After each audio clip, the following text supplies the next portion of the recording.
Hey guys, this is Pete with AquaFX with another edition of AquaFX.net. Thanks for tuning in. Today we're going to be doing the unboxing and installation of a Blue Marlin 1,000 gallon per day RO system. I'm just going to go ahead and jump right in and start unboxing the Blue Marlin so you know what to expect. I've got some tools here, just a little razor knife. Go ahead and open some of this shipping tape.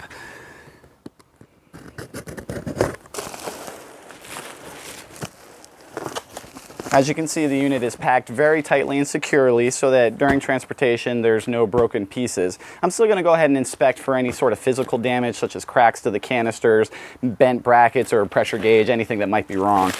So I'm going to go ahead and, I see here I've got my installation pack. I'm just going to set that to the side for right now. Continue unboxing the unit. Okay, at first glance the unit does seem to be perfectly intact. I've got my fittings still in good shape. I don't see any cracks or bends on the unit itself. And yeah, we're just gonna go ahead and get some water to the unit and start making some good RO. So first thing I wanna notice in my installation pack, I've got my filter wrench for 20-inch canisters specific. I've got my 3/8 style hose bib that has a 3/8 quick connect to allow for the better flow. I've got my 3/8 ball valve, which will be used to create back pressure on the unit, which is going to be one of the finer points of this video. I've got my 3/8 assorted color RO tubing, blue, black, and yellow. I've got my 3/8 fittings, which I'm going to need to install into my RO membrane housing. Got a nice window decal, my business card. In case you have any questions, you just call us there at the shop. As well as my owner's manual that will go into further detail.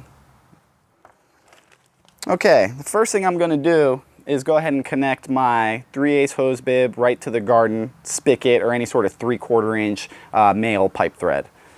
I've now taken my black tube, which I like to use for my feed just to keep some of the color coordination consistent.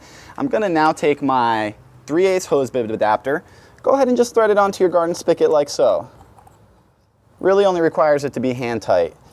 I'm now going to take one end of my black tube, making sure that it has a nice flat cut. I'm going to go ahead and insert it into my 3/8 quick connect end.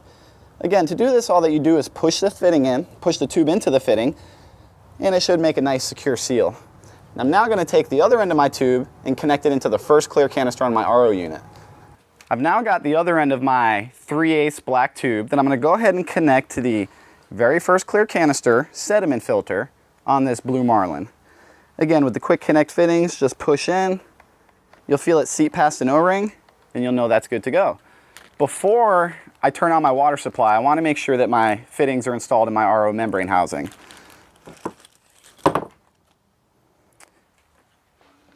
You're going to have two fittings, two spots where the fittings will go. One fitting will go exactly in the center.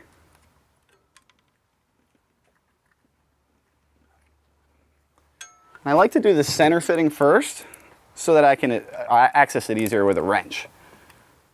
So I've got that in there. Go ahead and just thread that into place.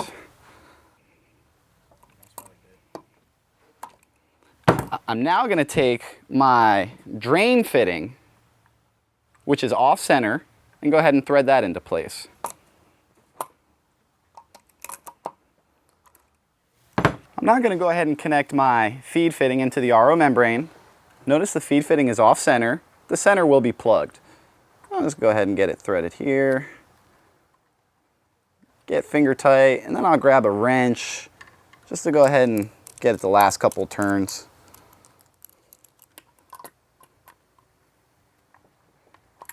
Oops. There we go. And I'll generally have it face the back of the unit because that's where the feed water is going to come around to supply for the RO membrane. I've now got my one free tubing that comes off my second carbon filter. Essentially the water will pass through the first sediment, the first carbon, then the second carbon, and continue on to feed the RO membrane, which I'm going to go ahead and connect now. Now that I've got my feed into my RO membrane connected, I'm going to go ahead and connect my drain line. The drain line should be the off-center fitting Again, you're just pushing in the quick connect tubing until you feel it seep past the O-ring. And I'm going to go ahead and then cut a spot on my drain line, a few inches away, nowhere important. And I'm going to install this ball valve on the waistline. Start with the ball valve in the wide open position, which will be inline. And that's where we'll start. And we're going to go ahead and grab our product tubing. Traditionally, I use the blue.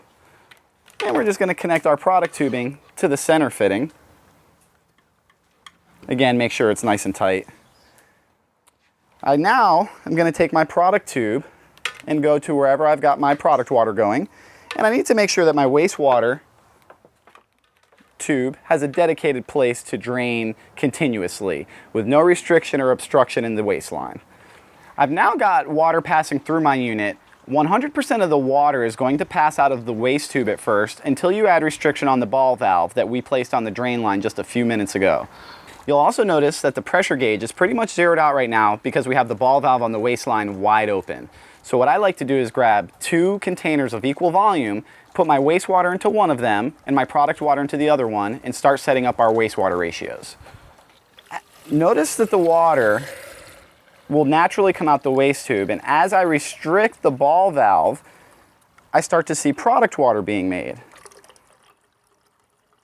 In an ideal sense, a 3-to-1 ratio will have our wastewater container all the way full and our product water container about 1/3 full. You can see in this experiment, we're operating at about a 2-to-1 ratio, being that this wastewater container is full and the product container is half full. Notice the milky air in the water. That is completely normal, as that is air that's working itself out of the system. I've now set up my wastewater ratios at about 3-to-1. 3 parts waste, 1 part product. I'm now going to go ahead and measure the TDS out of my RO so that I understand that my RO is working properly. Go ahead and grab my TDS meter. And what I like to do is measure the before and after of the system. So I'm going to first get a measure of my raw tap water quality, and then I'm going to get a measure of my RO product water. So let's go ahead and get our tap water. I went ahead and grabbed a sample of my tap water, and I'm just going to go ahead, I did it in the cap of my handheld TDS meter, and I'm getting a value of about 193 parts per million. So I know that after my membrane, if he's working properly, I should get about 90% rejection. That 193 should turn into 19 or less realistically. And I'm now going to go ahead and sample my product water right out of my RO membrane. And initially I'm at 16 parts per million. Now, when you let a membrane operate for longer, you're going to find greater efficiency. You're going to get a lower value of TDS out of the membrane, and it's just going to perform better overall. As an example, I'll go ahead and grab another reading right now. And you can see that I'm already at 13 parts per million, which is a lower value than just a couple of seconds ago. Now this will eventually reach a plateau of efficiency, and again, anything 90% rejection or better, and I would say that the system is working properly. This is the real basic setup of a Blue Marlin. We do have 60 pounds of pressure here at the shop. If you're unsure of what kind of pressure you have at your shop, give us a call. We'll get a pressure gauge in the mail so that you can measure your pressure and see if a booster pump would be necessary or not. This is going to conclude the installation of the Blue Marlin. Any questions from there, please give us a call, 407-599-2123, or you can find us always at AquaFX.net. Thanks guys, we'll see you next time.